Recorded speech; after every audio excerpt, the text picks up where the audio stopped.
Ua tolopō le mataupu le vao le sa avea ma Palemia o Samoa, le Afioga Fiame Naomi mataupu, ma le tama'ita'i o Lise Marie Schmidt, i le aso loa sefulufao Novema o le tausaga nei, e ilo ai mau e le whaamasinoga.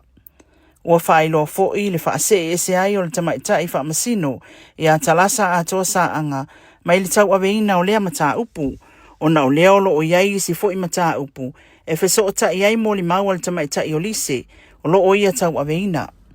Na tālu sanga le itua Fiame mo se taimi atu ina mai e le whaamasinoga, o na o lea ua maliu se tasi o ana mo li mau, a toa ai ma le whaono tilo o le whaamasinoga pe atalia, lana tālu sanga, e whao ngā mo li mau, whaatautoina, o na o le whaalawelawe watulai mai.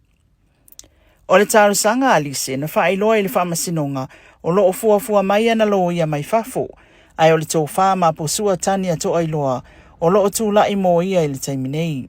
E se fuluiva mo lianga o Lise o loo iluma o le whaamasinoga, ma ua te whaamamafa mai ai le polo a inga le whaamasinoga, i lona whaia pea o tustusinga i lunga o le social media, ina ia whaatau mamao ma lea tūlanga.